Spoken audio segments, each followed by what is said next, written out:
After finishing the last Bond movie, I wanted to try and find something that I've never done before.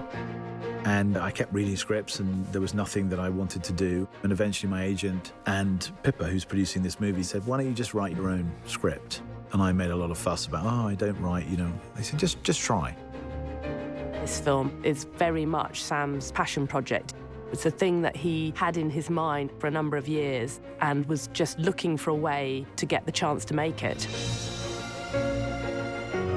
The idea for the movie came from when I was a very small kid.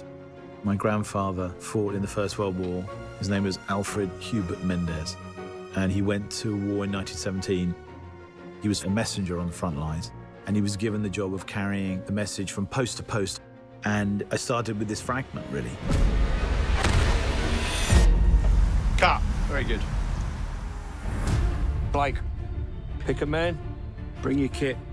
The movie's based around the journey of two men, and I wanted the audience to have a relatively new experience with those men. I wanted to feel that they didn't know them. And it's a real luxury to be able to make a movie on this scale with two actors who really are, relatively speaking, new to the game. George Mackay and Dean Charles Chapman, who are playing Schofield and Blake, both of them are extraordinary young actors. George embodies some of the qualities that I was looking for. There's something about him that's slightly old-fashioned and internal. And then Dean Charles Chapman, who plays Blake, is a wonderful, instinctive actor. Must be something big if the General's here. You have a brother in the 2nd Battalion. Yes, sir. They're walking into a trap. Your orders are to deliver a message calling off tomorrow morning's attack. Fundamentally, it's a very simple story. Two men have about 8 hours to get from one part of the Western Front to another. Action! We've got to cross into enemy territory on a race against time to deliver a message that will save 1,600 lives. Let's talk about this for a minute. Why? If we're not clever about this, no one will get to your brother. I will. Blake is the heart of the film. It's Blake's love for his brother which accelerates the story and gets them moving. Come on! In many ways, the movie's about that friendship and what happens to it. They help each other, but in ways they don't really fully comprehend. If you don't get there in time, it will be a massacre. Good luck. From the very beginning, I felt this movie should be told in real time. Every step of the journey, breathing every breath with these men, felt integral. And there is no better way to tell this story than with one continuous shot. From the first moment I talked to Sam about the idea of it as a one-shot movie, I knew it was going to be really immersive. Stay low. It's meant to make you feel that you are in the trenches with those two young men. And the camera never ever comes away from the two characters. Sometimes you have a camera being carried by an operator, hooked onto a wire, and the wire carries it across more land, and it's unhooked again. That operator runs with it, then steps onto a small Jeep, which carries him another 400 yards, and he steps off it again and goes round a corner.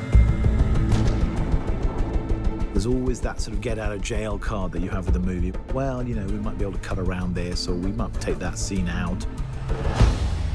That's not possible on this film. The dance of the camera and the mechanics all have to be in sync with what the actor's doing. It's like a piece of theatre every take. Once it starts, it can't stop. If something goes wrong, you just have to keep going. And there were so many scenes that I just completely got lost in. I'm sorry! We're on commission. Let me through. Orders from the General. Sometimes a scene was 6 minutes long, and when they'd call cut, I would completely forget who I was, and I was Blake. If you told it in a conventional way, I don't think you would have felt the energy. You're always moving forward. You never go back. And the planning was absolutely key.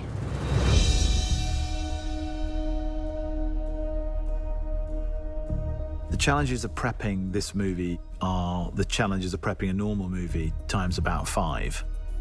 We had to measure every step of the journey. In the early days of rehearsing, me and Jules, Sam and Roger turned up to this open field that was pretty much nothing there other than grass. And we had the script in our hand and we literally just walked and talked every single scene to see how long it took us to get from A to B. The scene has to be the exact length of the land, and the land cannot be longer than the scene, and the scene cannot be longer than the land. And so you have to rehearse every line of dialogue on location. And that's where it overlaps with doing theatre, because the world has to be crafted around the rhythm of the script. We had a lot of group conversations about the sets, whether it was over models or illustrations that Dennis had done. We wanted to understand the physicality of what we had to build. We built over a mile of trenches. To dig it was quite a task. When we were digging, we were still doing rehearsals, we were still staking out the trench lengths so that we could hone in the exact distances that we needed. You almost have to change the way you think about how we view movies as a viewer and how we make movies as a filmmaker. The art department, more than anyone, has been really affected just figuring out the scale of how large these sets need to be. It's a highly choreographed piece, so every inch has to be accounted for. It was an amazing amount of work. Every place that we went was a magnitude of problems to solve. You have all these locations that are basically just ground, and you have to create something out of it. Roger and Dennis had to work together to figure out a set that could incorporate where the camera needed to be, making sure it felt natural and organic within the scene. With the timeline and the ticking clock, when you start the film, there's no turning back. And the myriads of problems that come up, everything will hit you, and everything did hit us in order to create the spaces that we did. Let's go back to one. This film does not take place in a series of interiors. This is endless exteriors. No location ever repeats, so you're constantly moving through landscapes. Being such an exterior movie, we're very dependent on the light and the weather. And we kind of realized, well, for a start, you can't really light it. Action. Because, you know, if you were running down a trench and turning around 360 degrees, there's nowhere to put a light anywhere. And because we were shooting in story order, we have to shoot in cloud to get the continuity from scene to scene. So some mornings the sun would be out and we couldn't shoot. So we would rehearse. And we're rehearsing. And then we'd be waiting around, everyone with their eyes up in the sky, trying to see how long it would take for the sun to move behind the cloud. And as soon as it comes over, you've got this 5-minute window. Everyone would be like, come on, go, go, go. Go, go, go! So you are also in the lap of the gods. One of the key elements in realising this film has been Roger Deakins' input. From the very early days, Roger was right by Sam's side, working out exactly what it was that Sam was looking for. Anytime I shoot a film, I want to put the audience in this world. Whether it's a fantasy world or a real world like 1917. There's a scene where they had all these flares going up over the top of the town, and those flares were lighting the whole scene. So we needed to figure out how much time the flares needed to be in the air to get the look we were after.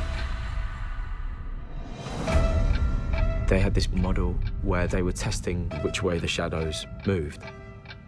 What was key was the way the light fell through the windows to create the shadow and the layers of light. It almost feels like the ground beneath his feet is moving because the light is moving. There's something nightmarish about it and strange. What Roger Deakins has done with this film is amazing. Some of the camera work just blew my mind. Roger is always so inventive. It was like no other form of filmmaking that I've ever experienced before. You have to construct a journey for the camera that's every bit as interesting as the journey of the actor. What I wanted was one ribbon, like a snake, moving forward, in which the information that you needed happened to fall in front of where the camera was pointing. The fact that we're moving always forward, it does have a compound effect, a gradual growing menace. And that constant sense of threat of what isn't seen, of what might be around the corner, is baked into the DNA of this movie. There is only one way this war ends. Last man standing. It's really important that we don't forget the people who fought in the First World War.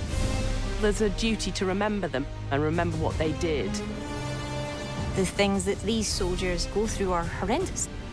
It's intimate in a way that I don't think any other war movie I've seen is.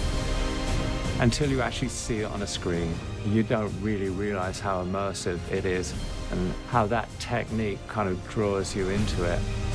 For me, engagement is very important, and that is behind the way in which we've decided to shoot this film.